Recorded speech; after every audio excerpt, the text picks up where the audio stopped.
all the lineup of Women for Progress at womenforprogressradio.com. And you can also go to the Women for Progress Facebook page that you can find all the information and all the shows. We're going to be doing this show the second Wednesday of every month from 5:30 to 6:30 p.m. We're going to have some great great guests on, and we're going to be covering some great topics. So thank you guys for tuning in with us this evening. So we're going to jump right into the podcast, and we're going to be talking about tonight getting unstuck, how to get going again. And we have an awesome young lady here with us as a guest. Her name is Latay Davis. I'm just going to tell y'all a little bit. She has a great resume, but I'm just going to tell you some of the great things about her. Latay is a military veteran, expert speaker, author, mother, and fitness fanatic. She is using her business and branding experience to help female veteran entrepreneurs with her nonprofit organization, Boots to Biz. And she's using her organization, Global Girls, to help business women to create products and processes to increase revenue. Latay currently serves as the only United States of Women representative for the state of Mississippi, and her platform is voter education. As an Army veteran, Latay assisted a diverse group of people at Walter Reed Medical Center, which is in Washington, D.C., and she also worked with a White House medical unit at the Pentagon. She was also a drill sergeant, which she trained over 200 soldiers. She is an author, co-author of 4 books, and in her spare time, she says she enjoys working out and trying new foods.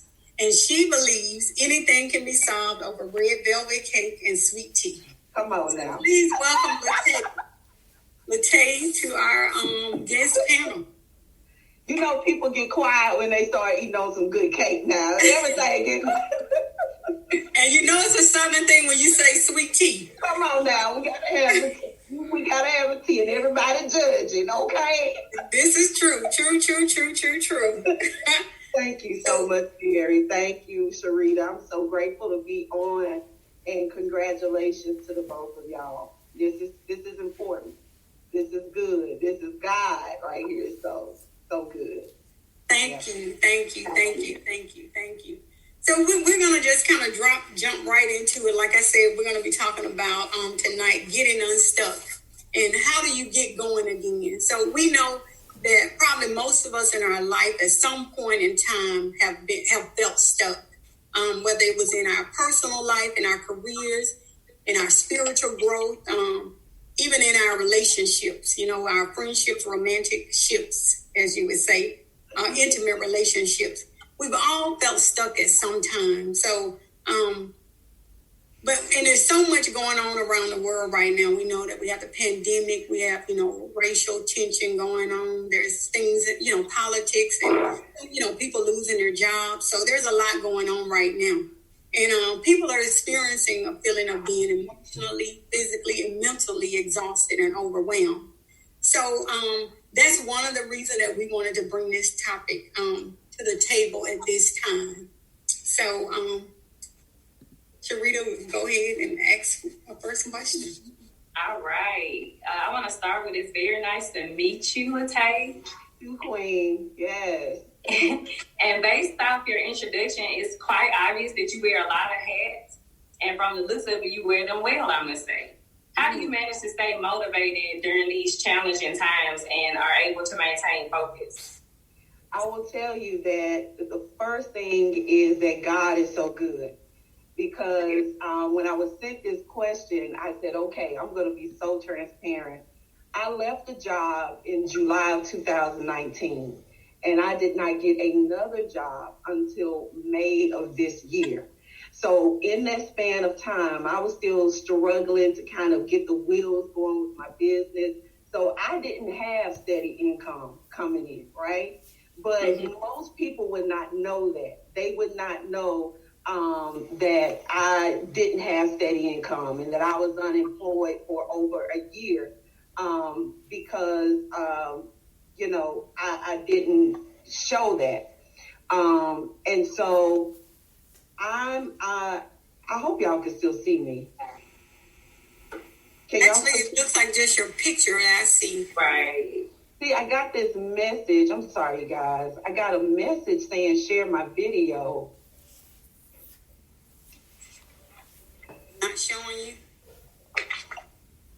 Because we just see your picture right now. I got a message that says share a video. If you could click on that and allow the sharing. I was...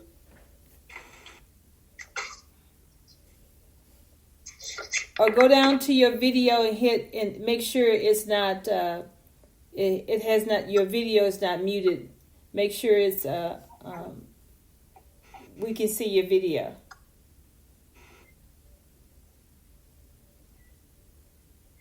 Thank y'all on Facebook for being patient with us. You see, we're getting it together. Yeah, everything was the same as when I was talking, and then something came up that asked to share. But we see your pretty face, so that's fine. We got a beautiful picture of you, so continue to talk. Okay, awesome. So a lot of people would know that I was unemployed for over a year. And, you know, the thing about it is so a lot of times people don't know what's going on in the background. But what I will tell you is that I'm grateful for my village of my daughters and my mother who kept me focused and kept reminding me of really what I was made of. Another thing is that I have girls that I have to be an example for. So I was able to really continue to push forward, stay focused because I kept it my prayer and then I put action behind my prayer. You know, it's one thing to pray. It's another thing, and it's important that when we pray, though, that we don't pray, I believe, for just this, you know, for God to fix something, and then we don't put action behind it. Right. So did I pray, but I actually put action behind it. So every day I got up. Every day, most of the time, I went to the gym. That was my outlet. And I will tell you that God works on his time. And I know that God works on his time. So it was my requirement and my responsibility that even if I felt like it was not looking too good sometimes, that I stayed faithful. And even in the midst of that whole span of time, I was able to pay my bills on time. I was able to stay with my credit score because that was my biggest focus, was my finances. And so I'm going to tell you that God is a provider. And so, you know, when people look and say, hey, you're doing pretty good, you look like you're handling it well, I'm going to tell you right now that I might be standing upright and I might be walking, but I promise you that it is God. Sometimes it's a puppeteer that's keeping me moving, and I'm grateful for that. Amen. Yeah. So that actually brings me into the next part of this interview. The theme of this part is trusting the process, because as we know that as we're following God and we're trusting and believing in Him to do things in our life, there is no quick fixes. There are no quick fixes. So nothing's just gonna happen overnight. It's not gonna happen just the way we think it should happen. It's not gonna happen just the way we want it to happen. But we have to have contentment in knowing that no matter how it happens, it's gonna work out for our good. So that brings me to the question. Like, I know for myself, in order to get unstuck and get going again, I have to be inspired by something or someone. And it always has to be more than just about me. It has to be about something done with something way bigger than me. So with that being said, who is your what? Who or what is your inspiration? What inspired you during that year to just keep going and keep moving despite the odds and despite how difficult and challenging it is? One of the things that inspires me is really just this thought that we can make the world better. And when I think about the times that we're in now or times before now, I always think about what my place or what my legacy will be when I'm no longer on this earth, right? And so there's this pride or this energy and this excitement about what we can create and what beautiful things can come out of my work or somebody else's. Ava DuVernay inspires me because, you know, you're never too old and it's never too late. My mom inspires me because I just know if I work hard and never fold, that whatever God's blessings on layaway for me, if I'm faithful and obedient, I can cash those things out, right? My daughters inspire me to keep building the legacy. My amazing spiritual sisters like Mary and my USOW sisters and so many of my classmates, they inspire me to dream. And then myself, when I think about what I used to settle for, or when I didn't speak up, or when I didn't understand, or when I didn't have the audacity to dream for something bigger, now to look at where I'm at now is like, you did that. And sometimes we have to non-arrogantly pat ourselves on the back and say, sis, you did that, right? You are stronger now. You're wiser now. You're smarter now. You're more focused and determined now. So it's really this culmination of all these people and this belief that the world is bigger and better than what it is currently now, that inspires me to just keep going and keep pushing and looking for the sunshine and the rainbows and the cake and the tea. And saying, I can have it. Yes, exactly. Yes. Yeah. And I know, of course, in your intro, that you were in the military. So how do you think that plays a role, or do you think that it plays a role in, you being able to move forward doing these adversities and the things that you face? I think the military is a very unique space to be in. I think it's a very unique space to be in as an African-American female and as a female. And so really the military is, to me, the civilian world personified. So when I came into my civilian life, it's like, I see and view things on a broader scale, right? And I see things from a beginning to an end. And so when we talk about adversity, I just think about when I go into the gym and I want to stay at home that day, like I'm going to the gym after this, is I've got to do the exercises because I don't want to start over, because I remember the pain of starting over in the military. So adversity is something that we face constantly in the military, whether it's with the leadership, with our physical fitness, with different leadership courses, with this, our jobs and our duties and deployment. So adversity was always around us, but I'm grateful that now I don't look at it as if it's the end all be all and this is a current situation, but it's not my current destination, right? So if I can figure out how to overcome this thing, if I can figure out how to generate revenue or income in my household, even though I wasn't employed in a 9-to-5, if I can get through that, then there's nothing that when that occurs again, I'm not tripping. You know what I'm saying? Yeah, exactly. Yeah, if I can let go of a relationship or a love that I've had for a long time that no longer serves me in a spiritual, emotional, mental, and physical space, then I know that then when I do find it, then I'll know what it looks like. So adversity is not to me a negative thing, because if you're mentally focused, you look at it as how can I conquer it and not how is it going to conquer me. Yeah, I definitely agree. And something I'm just learning just over time as I get older and wiser.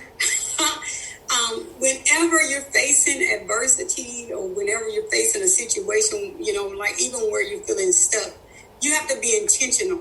And that's just something that I'm really just learning to live my life. Because almost anything, and me and my girls, we have this conversation all the time, that most of the time to get anything, almost all the time, anything worth having, you got to work for it, and you got to be intentional about it. You got to give up something usually to get what you want. If you want, to wear those size 6 jeans, you're going to have to give up the cookies, the cakes, the bread. If you want that new career, you may have to give up some social media and watching TV and focus in, on career development. So, it's always, you have to be intentional about the things that you want out of life. Because like you said, adversity is not necessarily a negative thing. Sometimes it just comes to push us past the place that we thought we could only go. And God pushes us past it. And I think, too, that adversity also is a sign of the cyclical, I think it's like this cyclical manifestation of the emotional things that you're going through. So if you are constantly seeing yourself in these positions where you're having to always, in the workspace, if you're always getting into arguments with people, or there's always disagreements, or, if your money is never right. I mean, it just feels like you get your check and it's gone before you can even handle your bills. Then I think that it's also letting you know that something needs to shift, right? If you're constantly seeing the same thing over and over again, somebody needs to take a pause. And we need to sit back and look at exactly what is the cause and what's the effect and why is this consistently always occurring? Because it might be some paradigms that need to be shifted a little bit, or habits that need to be shifted. So true. I wholeheartedly agree. I wholeheartedly agree with you. Yeah. So true. So just going into, even like our mental health, and of course, Sharita is a mental health professional. So just going into that, understanding like being stuck, getting unstuck. And, even for you, Sharita, as a mental health professional, for your take of how you moving forward with getting, when you feeling you're in a place that you can't move forward. Mm-hmm. I think, like she said, when we get stuck, a lot of times it's because we've gotten comfortable where we are. And so there's an opportunity for us to sit back and say, okay, this doesn't have to be a bad thing. And all I have to do is refocus, reorganize, and get back to the original plan. And sometimes when you plan something out and things happen, because life still happens around you, you still have things that you can't anticipate they're going to happen. You just have to have coping mechanisms in place that you're able to cope with what's going on and continue to go on. Because the adversities can't come in and stop everything that you have going on, because you'll never accomplish anything. So I know for me, having some things that I can reach out to, having some things in my mental health toolbox that I know I can go to, things I can depend on that are going to get me out of that place so I'm not stuck. And so that even though I may be here today because the weather's bad, the COVID-19 cases keep rising, there's so much going on around us in the world. It's so easy to get emotionally, like in this emotional bondage almost, because there's so much going on. Just understanding that I have resources. I have things that I can do. I can go to prayer. I can journal. I can do yoga. That's one of the new things that I'm exploring right now. Basically, like we say in yoga, getting back to your center. Like, despite everything going on around you, just calming down, observing what's going on, acknowledging that it is what it is, and moving from that place with a plan and with some good coping mechanisms. Yeah, true. I mean, which is just so, it's so imperative, I think, especially in the place that we are now, with all the things that, like you said, are going on around us. So even, in talking about that, we, like we said, we know we have the pandemic going on. We know we have, just so many things going on in the world. And a lot of things have shifted, like we're in this new norm. We know that people are at home. A lot of people are working from home. I call it kind of like the COVID chefs. We're all cooking a lot more. Doing more recipes and new things. Usually cooking equates to eating more, of course, during this time. Exactly. So, you may not be as active as you were before, because once again, the gyms had closed down. They're starting to reopen now. And we know it's a lot easier to gain the weight than it is to lose it. So, Latay, just from your standpoint, what practices could you suggest that could assist women with getting back on track, like regards to taking control of their health during this time? The first thing is, I think you have to decide what are you going to do it, who are you doing it for, or why are you doing it? So many times, I think that we start trying to become more healthy, that doesn't mean being an Instagram model. That doesn't mean all of the things that people talk about. It's not about social expectations. So it may just be that you want your blood pressure lowered, right? So when I had my health scare back in December 2018, my why was that I want to, whenever my girls decide to have grandkids, I want to be able to be here for my grandkids. And so you have to decide who are you doing it for. And then go and get your baseline exam, know exactly where you stand. The other thing that was good for me was that I created a schedule. If I wanted to exercise, walk, do some jumping jacks, whatever, pencil it into your day, because you do have the time to do at least 15 minutes of something. Eat less processed food. The more processing they do to it, the less healthy it is. So remember to shop on the perimeters at the grocery store, your vegetables, and the more inside those aisles you go to the cookies, the crackers, and the chips, the more wrong you are. And then the other thing too is just take photos of yourself, so that you can see where you started. Stay off the scale, because the numbers can be deceiving. You may think you're not losing weight, but you're actually increasing muscle mass. So I probably stepped on the scale twice when I first started going to the gym. I don't step on the scale at all now. And I also would just charge you to I know there's a lot of popular things out there to take and use, but I want to just tell you to be careful about what you're putting in your body, and then be realistic about the way that you approach a healthy lifestyle. I know some people who run in the morning and then work out in the afternoon. The way my life is set up, I'm not doing all that. So, you know what I mean? And I'm not so vain that I want to lose 30 pounds in a month and a half. This is a lifestyle. It's a journey. And the more that you love yourself and you treat your body like the temple it is, the more grace you will give yourself, and you'll start to eat healthier. And your family doesn't have to eat healthy with you. You know, you can bake chicken for yourself and let them go ahead and have their fry, but you got to just have the discipline. Or get an air fryer, and you can. They can get the crunch up fry. You can eat the wings all day from an air fryer now. Exactly. So you can kind of bring the family together. And you know something I always tell people too, you know, even with me as doing health coaching and even as a nurse, you know, I mean, you did not put on, 50 pounds overnight. So you're not going to take off 50 pounds, overnight. So you got to know that same, it's, of course, nobody minds when you're putting it on because it feels good, what you're eating, and it tastes good. But then, of course, when it's time to come off, we want to rush the process. But it's just like anything. You got to trust and know that the process is working. And if you trust the process, usually the weight comes with it. If you're doing everything else, usually the weight is going to come off with it. Yeah, and I think also just to interject, really, just to keep it 100 and really be real about it. Sometimes you can be in relationships where the partner doesn't want you to lose the weight. And there may be a lot of reasons for that. Or the partner doesn't want you to gain the weight, or the partner doesn't want you to be healthier. And I think that a lot of people, I've been in a relationship where my partner did not want me to lose weight.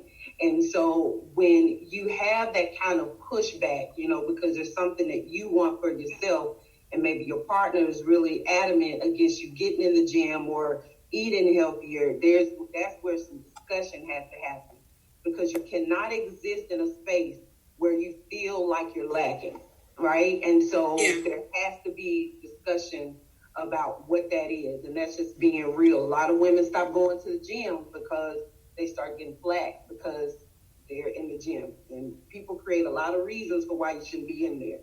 But at the end of the day, you can't exist in spaces where you feel like you're not a full functioning person. And you're kind of satisfying the needs and desires of everybody else around you, right? And everybody's siphoning out, but nobody's filling you back up. And so you're walking around empty, right. And everybody's still grabbing and pulling for you. So there may be some conversation that needs to be had.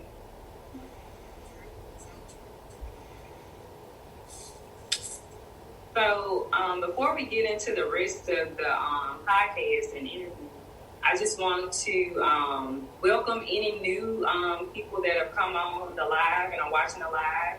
Good evening. You are tuned into the Pearls of Wellness Let's Talk Mind, Body, and Spirit podcast with your host, Mary Williams, and co-host, Sharita Kincaid, and with our guest, Lakeisha Latay Davis. And we're just discussing getting unstuck, how to get going again. So for all the people that just came in, I just wanted to jump in and give the introduction so you know what this conversation is about, what we're discussing, and how important it is. So please stay and listen to the rest and the remainder of it. Yeah. And you can always find, our lineup and even like a recording at womenforprogressradio.com. You'll find all the links for all the different platforms for the Women for Progress radio network also. So, as we continue to shift with the podcast of talking about, we were just talking about how, especially as women, where sometimes we put everybody else, needs ahead of our own. And like you were saying earlier, Latay, even in relationships, when it comes to our health, that sometimes we allow, our partner or spouse or whoever, kind of to sway you. But, that it's about, like you said, being whole and living a whole and healthy life. Even looking at prioritizing, how do you prioritize things, when you have things going on? I think as women, we have to be more intentional. Like I said, that's one of my words for 2020, being intentional.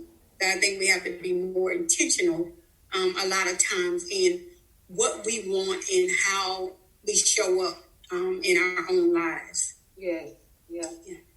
For me, I'll tell you that there used to be a time when I beat myself up because I didn't get stuff done.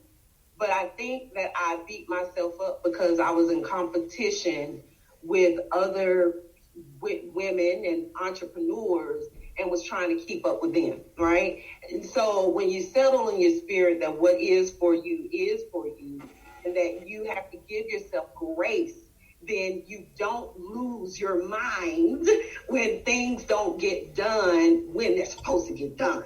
Because sometimes I just think that it's God's thing. And then, it's just like I can't operate on a 28-hour day when there's only 24 hours in a day and I need to sleep at least 8 of those, right? Yeah. So for me, my business probably, I give myself grace. There's a lot of things that we're working on, from the fitness apparel to the fitness juices and all that stuff. But that I give myself grace in that space. Every other Sunday, me and my daughters have Family Finance Sunday. They've been trying to skip out, but they're not going to skip out because, as I spoke about, my credit and finances are important to me. And a lot of times we isolate our kids from the parts of the things they need to know about. Now, do I tell them every bill that I have? No. But what we do is we sit down and I make sure that they haven't gotten a credit card they don't need. I make sure that they pay their bills on time. We talk about credit, and in the future, we'll talk about stocks and bonds, but that's just the discussion of finance is a family thing. On the 25th of every month, I pull out my money planner, and I etch out my bills for the following month, as well as I kind of sketch out how I'm going to pay down debt, any credit card debt or anything over the next 3 months. For my family, we have a dry erase board on the wall. So we go through the week, and whoever has something that's kind of going to pull them out of the household, we write that down so that then I know when I come home at X amount of time, my youngest gets off at 8. So when I get off of this podcast, I'll go to the gym for about an hour and then go pick her up at 8. So that dry erase board, I'm telling y'all, is so extremely helpful, especially if you have small children who are in sports and a lot of extracurriculars. I'm telling you, it is a lifesaver. For my meals, I meal prep, and we basically eat the same here in my house. We don't eat a lot of meat. So basically, we all meal prep, and I take my lunch to work with me so that I can stay on track. Sometimes I don't take it, like the other day, and I was searching for something in Walmart with 0 carbs, and ended up buying a whole baked chicken because it was the only thing that didn't have any carbs in it. So, and I plan on hard to find sometimes. Low carb. It was difficult. I plan out my exercises. Right now, I'm in a 30-day challenge, so I don't have to plan it out. I just go and follow everything day by day. My exercise is no fail. It's going to happen. And then also my self-care Sundays are important to me. I prep for the following week as far as my wardrobe and my meals. But it's also my time to just really kind of download and not allow the outside stresses to get to me, because when that happens, then it's a negative environment for my girls, it's a negative environment for my family, it's a negative environment for the people around me, and I just really want to draw in and pull in light and exude light, right? So for me to do that, I'm going to have to get that space and that time just to myself so that I can do that. Yeah. And I love, because one thing you said with, like self-care. And we know once again, because of everything that's going on, how important, self-care is always important, but I think it's especially now important because, a lot of us, like I said, are working from home. A lot of people, you haven't been able to see family members. We've been isolating and social distancing, but not necessarily isolated.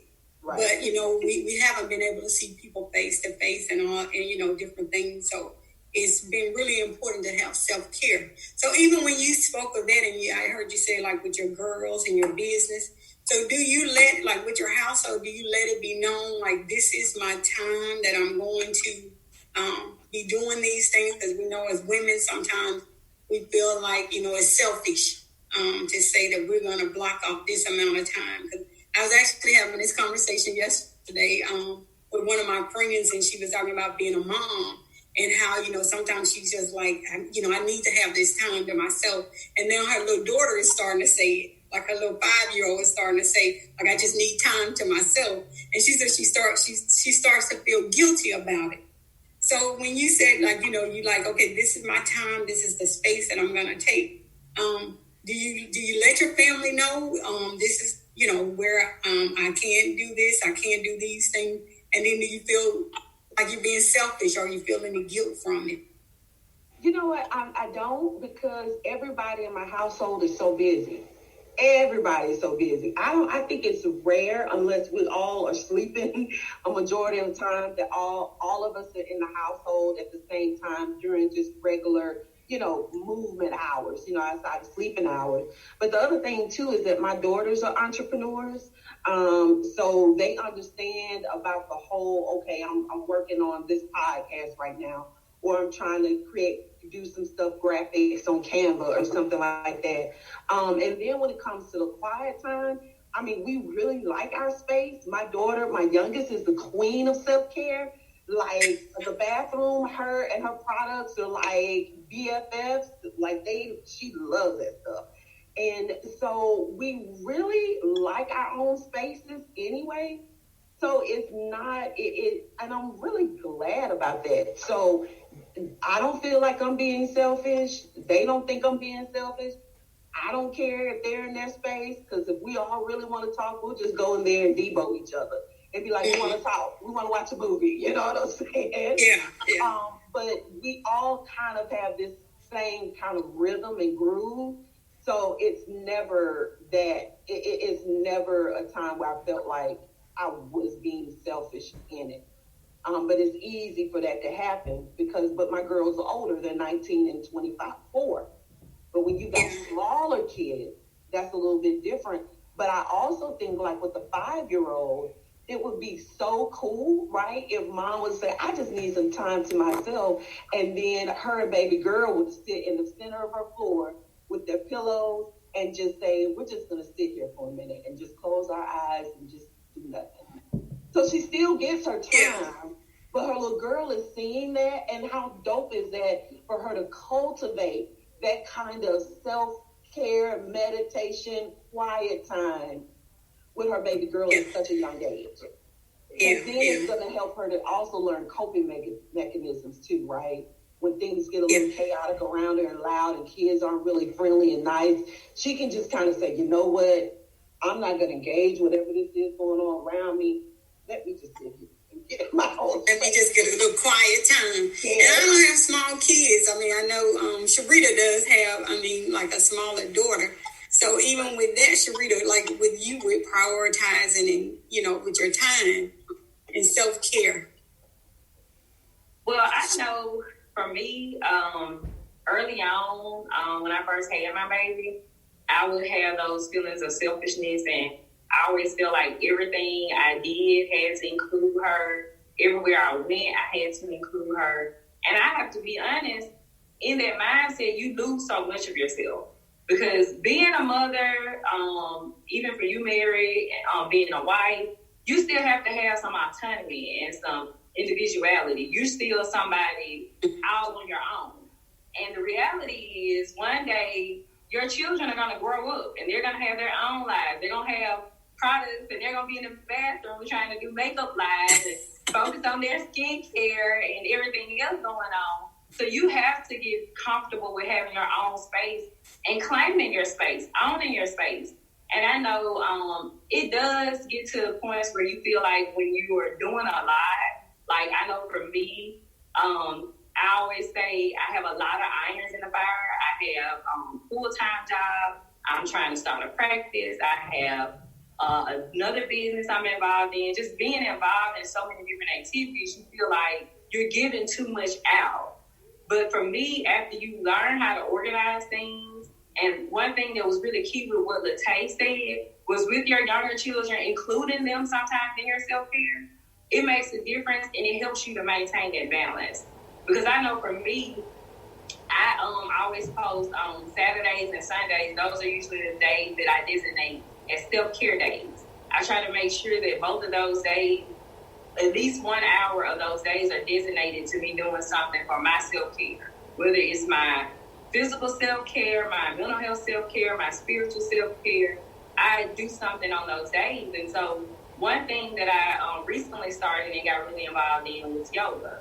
So I take my 5-year-old with me and we do yoga together. And so she's even now at home, because I'm also added another iron to the fire. I just started courses to become a yoga instructor, and she's able to do my homework with me. And so it's really cool. She learns how to meditate. And then I also participate in things that she wants to do. She wants to be a YouTube phenom. She wants to get her own YouTube channel and do her thing with that. So we have our time in that because I let her do makeup. I sometimes let her do my makeup. So it's just being creative with how you organize the time. And like you said, being intentional about your time and how you spend it with your children, with your spouse or your fiance or your boyfriend or your family. Because I also have sisters and cousins. So I think all of those relationships are important. And I just try to make sure that I keep myself organized in a way that I can give the amount of attention needed to each relationship. Mm-hmm. And that is so true. I mean, like I think we're all saying, kind of the theme of it is finding a balance. So finding a balance of living your life out. And like Latay said earlier, we're living a whole life and well-being, well-rounded. And so kind of, to Latay, I know that you like we said, you wear a lot of hats. You got a lot going on. And I know one of the things that you do as an representative with the United States is your platform is voter education.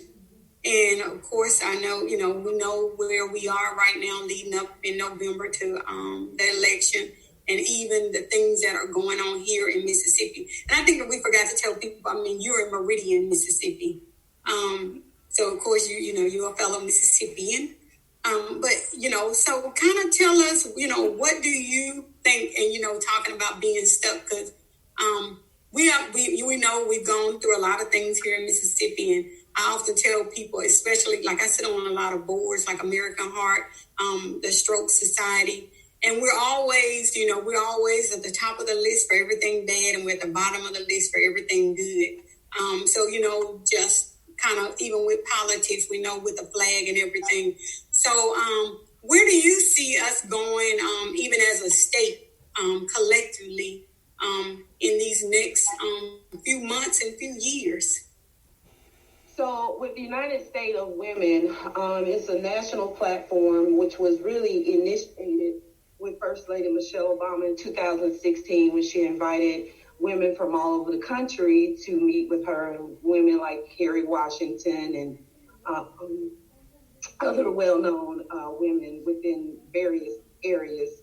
And so my platform is voter education because, when I look at the state of Mississippi, when we look at the median income, when we look at the level, the pay gap, there needs to be, I think, a reconciliation, right?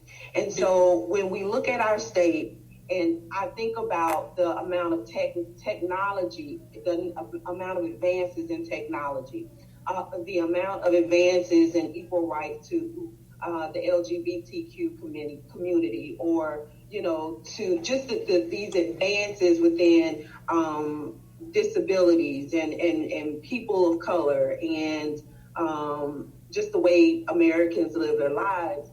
I think that there's this comfort level. And I think that the thing that is really, really interesting is that this comfort level, I think, is basically systemic, right? So when I watched Ava DuVernay's 13, which I implore every single individual to watch, because when we talk about, I have to write that down. 13. I haven't seen that. When I was on with Alicia Curry last night with Audacious Confidence, one of the things that we talked about was the Black Lives Matter movement.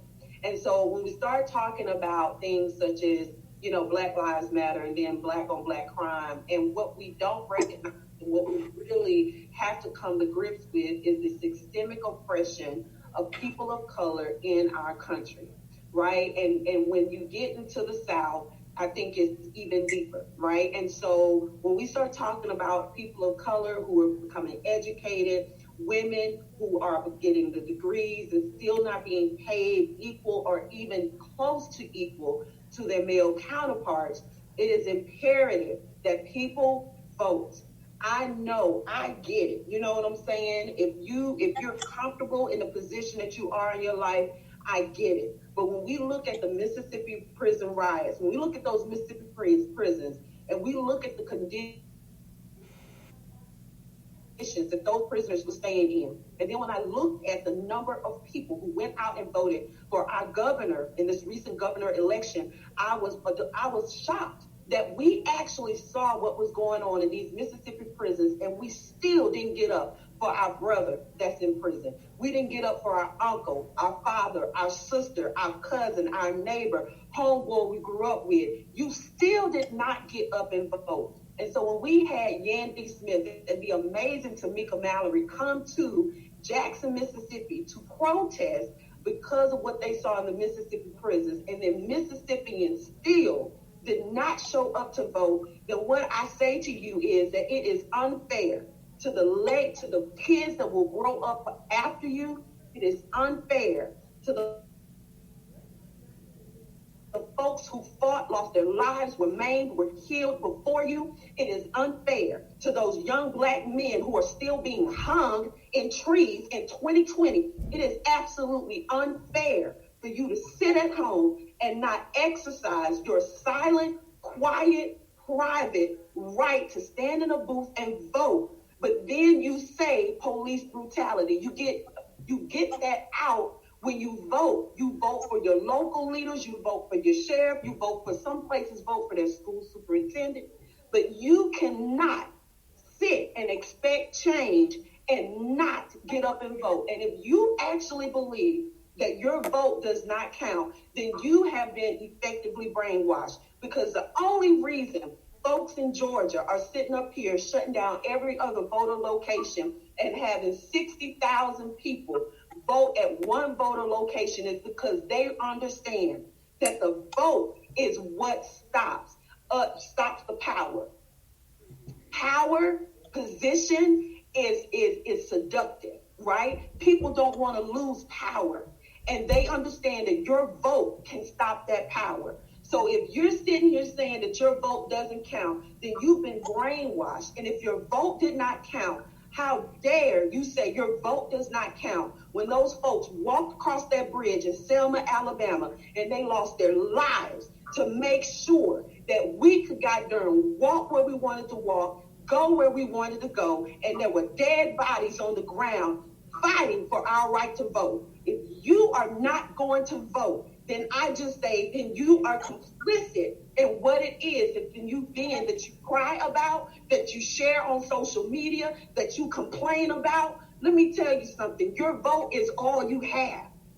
But you prefer to argue, debate, fight, use guns, use your mouth, and use social media. Viral videos don't vote. You vote. And if you're not going to vote, then you take your mama and your papa to go vote. Let them vote. They don't have a right. Pick them up, let them go vote, and take them back home if you don't want to vote. Well, I definitely think, I know we got the right person as a representative for Mississippi. I mean, just with your passion, and I think we need to get you with Women for Progress, because I know that that's a big platform that we have. With getting out, not just with voter registration, but voter education, and then getting people out to vote. And we hear the passion. In your voice, we hear, the resolve. And if anybody listening to this and they don't vote, something is wrong. That is for sure. It is systemic brainwashing. I was saying to Alicia, we don't bring the guns in. We've got gun violence in our communities, but we ain't the ones that can afford to bring these assault weapons into the neighborhood. We don't bring them in. Somebody else is paying big money for those guns, and it ain't us, right? We don't bring the drugs. We don't bring the drugs to the harbors on the boats that's packed up on this.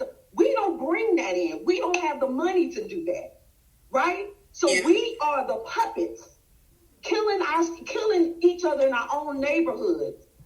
And then somehow or another, you sit and you would prefer to fight over land that you don't even own. Fight over a corner, a block, and a hood that ain't even yours. Fight over something that ain't gonna never have your name on it, because before you can put your name on it, you're gonna either be in prison or you're gonna be 6 feet under. You're fighting for something that ain't even yours, but you won't even go and vote, and god dang, that's yours. You were born with that right. Can't nobody take it from you. Unless you sit up here and you get brainwashed into following the herd and following the fools, and then say, I'm going to go do X, Y, Z. I'm telling you, especially young folk, social media got y'all tripping. Social media stuff got y'all bugging. You feel me? I don't care how many videos you share. Until you go and you walk across that bridge in Selma, Alabama, until you stand in front of a barricade of police and you say, you're going to have to shoot me today. Y'all sit up and tell me, no, ain't nobody going to put their hands on me. I beg to differ. George Floyd begs to differ. Ahmaud Arbery's family begs to differ. Botham Jean's family begs to differ. Sandra Bland's family begs to differ. Them young black men that were found in the trees last month hanging with nooses around their necks beg to differ. Y'all better get y'all heads out y'all butts and stop thinking just because your voice is loud and just because you can pop off that somehow or another you're going to be different, because you're not. I agree. Wholeheartedly. And like you said, where we'll prove our power will be definitely in November with voting. So I definitely agree. As our time, of course, we're kind of getting to the end of our time. So I just want you to share. I know, you're about empowering women and empowering people. We just heard, how passionate you are about us and, getting out and taking our power back through voting. If you could say one thing to a woman right now that is feeling like that they're stuck in their life, that they are not having any movement and they're not moving forward, what would be one thing you could leave them with that you've learned from your own life? That your reality does not need to be reflecting reality TV. I need my women to recognize and understand that ain't nothing sexy or cute about a man calling you out your name. Ain't nothing cute about your kids being disrespectful. Ain't nothing cool about you being underappreciated at work. We so caught up on thinking that there should be struggle in our life that we think that that is somehow a part of the journey, and it is not. So I tell you to really sit down and think about, what is it that I'm crying about every day? What is it that I'm worrying about every day? You're sitting up here with a cancer or a virus in your body, and all it takes is for you to say, I am worthy. I'm smart. I'm determined, and I am. You may not want to leave that man. You may not want to let go of that relationship. But sis, what you gonna do? You gonna cry for 10 more years, or you gonna break free? You may not want to sit up here and start putting your son on punishment or taking the things away from him. But what is it going to be? You going to punish him now, or have somebody else punish him later, and you got to go visit him? Which one is it going to be? You either going to sit here and you going to say, I'm going to stop with the negative behavior, I'm going to stop with the bad habits now, or 10 years later, your hair going to be falling out and you're going to be losing your mind because you done got to a place where you don't even recognize yourself and you can't even make any more decisions, and now your life is looking different from what it was supposed to be. We've got to get real about our life. Stop thinking that this reality TV is showing us what love, lifestyle, and everything is supposed to be, because if you get real, you'll understand that it's not about reality TV, it's about God. It's about a spiritual connection. It's about transparency. It's about honesty. It's about getting on your knees, snotting for a minute, and recognizing that you got to purge that stuff up out of you. And it might just take you getting on your knees and wailing and apologizing and asking for forgiveness and shutting yourself in your room for 2 or 3 days and saying, I don't want to talk to nobody. Because God's working on me. And it's painful, but it's necessary. But look, with that said, I mean, all we can do is say amen. We can pass the collection plate. You done brought us to church and took us on into the benediction. so we know as women, we got to get moving. We got to make some changes and we got to decide. So we just want to thank you so much, Latay, for coming by, for spending this time with us on the Pearls of Wellness podcast. We really, really appreciate it. Me and my co-host, Sharita Kincaid. So we really appreciate you. And also, just, before we end the podcast, let's tell people, I know you have a website or you have a Instagram or Facebook page. Where can they find you if they wanted to reach out to you?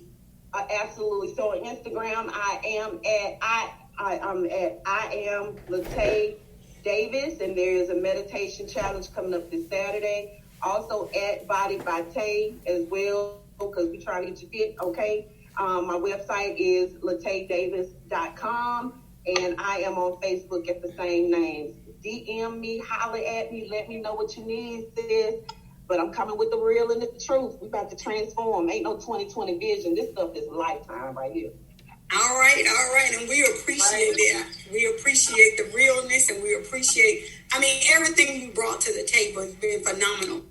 So just for everybody that's tuned in with us, if you want to catch us again with the podcast, like we said earlier, we'll be here every second Wednesday of the month from 5:30 to 6:30. We're on the Women for Progress Facebook page, and you can also find our information on the Women for Progress radio.com, and you can find up all the lineups and everything as far as the Working Woman's Report and all the other different things that Women for Progress is doing here in Mississippi, because we are, and I'm part of the organization, are doing some amazing, wonderful things with some amazing women. So thank y'all for tuning in, and we will see y'all back here the next month, the second Wednesday. All right. Thank you. Take care. Good night. Good night.